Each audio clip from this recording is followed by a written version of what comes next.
Hey everyone, welcome to EnKorinne, and today I'm going to show you how to touch up your roots or grays using a touch-up stick. Hey everyone, it's Korin, and you're watching EnKorinne Makeup. Blend, blend, blend. Hi Korin, stop using my lipstick. Hey everyone, welcome back. So I have graying sideburns, as most of you know, which I kind of gotten used to it. You know, it started early for me, actually in my 20s. Not that I'm that old. Anyway, I kind of like it because in a way it kind of gives me a matured look, and like serious clients take me a little bit more seriously because of my grays. I guess grays means experience. Anywho, whatever that means. But I do have gray sideburns, of course.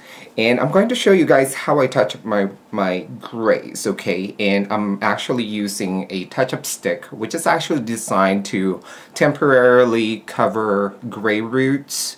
Or, you know, if you have like dyed hair and you have roots that are growing out, this is actually the product that they use for, you know, temporary cover-up of those roots. But I use this product to cover my grays. Every now and then I would cover them, especially being an actor. Sometimes I would play a role that's probably like younger than what I actually am, and therefore, you know, the grays needs to be covered and stuff. So this is actually the product that works for me, are these touch-up sticks. Now, they come in a variety of different brands, but they pretty much all work the same. Now, this one is actually from Fanciful that I got from my local drugstore, and I've chosen dark brown, which perfectly matches my natural hair color. And actually my hair is still wet because I just washed it, but I need to cover my grays for an event tonight. I thought, you know, just for fun, you know, cover the grays. I don't know, you know, sometimes you feel like different. So that's what I'm going to do. So anyway, most of them have the same exact instructions, okay? And to prep your hair, make sure you wear a headband or a bandana to hold your long hairs up. And if you're doing roots and stuff, of course, you know, you can skip this step. But using my bandana, and what I'm going to do is I'm actually going to clip all my hair. See, like my natural hair is long on the side over here, except for my sideburns, okay? And that's what I'm going to do. So what I'm going to do is I'm just going to make sure that all the long hair is tucked in, and it's just exposing the sides, which are gray right there. Alright, and then I'm just going to secure all the long hair with a clip. Whatever's underneath over here is going to be covered by my natural hair, so I'm not going to be worried about that. I'm just going to worry about what's exposed right here. Okay, so going on with my touch-up stick. Now, the general instruction on these is that you need to wet it. So you're going to need some lukewarm water, okay? And this is great to do actually in your bathroom sink, you know, because you can just turn your faucet on and then just wet the tip. Now, the tip is kind of like dome shape. Now, this is the thing. It's like I really don't particularly like the instruction, because this is what happens. You wet it, and then it simply says apply from the base where the scalp is, and then, you know, just kind of stroke it towards the hair. Now, the problem I'm running into that is that it stains the skin. So it looks a lot more obvious when it does that. So when I do that, I'm actually coloring the underlying skin, and therefore it looks a lot more obvious. So what I do is I actually wet the tip, and then I use a spoolie. Alright, either a spoolie, much like this, or a disposable mascara wand, which I prefer because I can just throw it away. I also wet that with water, really, really wet, okay? And what I do is I brush the product right into the mascara wand or a spoolie. And be careful doing this, because what happens, like those bristles are going to make spatters, okay? So make sure that you're doing this nice and gently and slowly so you don't create a lot of spatters.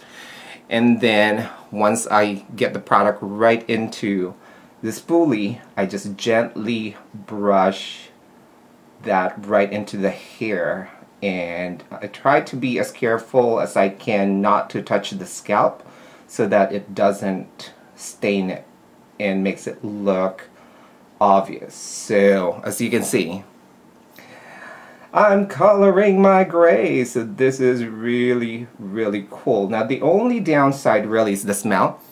It smells like a typical hair colorant, okay? Kind of like that, what do you call it? Kind of like that reactor smell, you know, when you're like mixing hair colorants and stuff. But it goes away eventually. It's just that initial smell when it got wet and stuff like that. And so just try to cover as much as you can. If you're doing roots, much like the same way, start from the base of the hair, try to avoid touching the scalp, and then just brush it on wherever coverage is needed. If you get it onto the scalp, just use your finger to just kind of soften that up. And if it removes a little bit of the hair colorant, then it's easier to like reapply. Okay, so, and then once that dries and set, it's going to be pretty permanent for a few hours. Not permanent that you can wear this for a day. It's just like for the day, really, you know. So just try to get that as much as you can.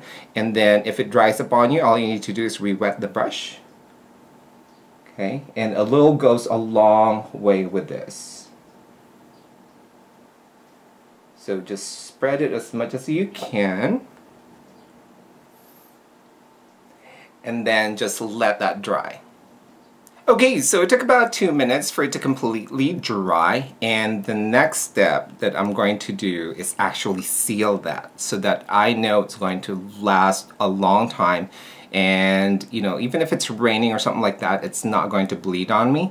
And of course, I use my favorite weapon of mass destruction. Yes, this is Benefit Shellac, of course, the ultimate sealer for anything and everything. And what I do is I basically just take the applicator brush and then just brush that right into the bristles of my spoolie. Alright.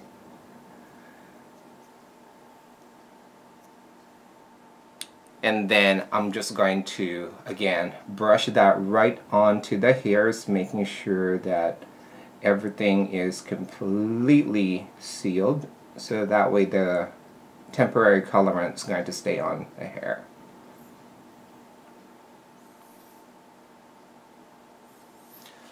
Okay, and there you go. And once that's set, you're all ready to go. So that's what it looks like, and this is what it looks like before. So now I have covered grays, which is pretty cool. Alright, so what I'm going to do now is actually demonstrate to you guys if I use this as directed, alright, where you wet, alright, and you apply it on from the base of the root, which is right on the scalp, and then work that right into the hair. It's going to cover it, but as you can see, the underlying skin is also stained, okay? And you don't want that because it's going to make it look obvious, especially if you're doing roots, you know, like in your part or something like that. It's going to make it like look really, really fake. But that's the suggested application instruction, and I don't really like that way because, as you can see, it stains the skin, the underlying skin. Alright, so this method with the spoolie or your disposable mascara wand is best. Alright, thank you so much for joining me. Until next time, I'll see you guys soon. Bye.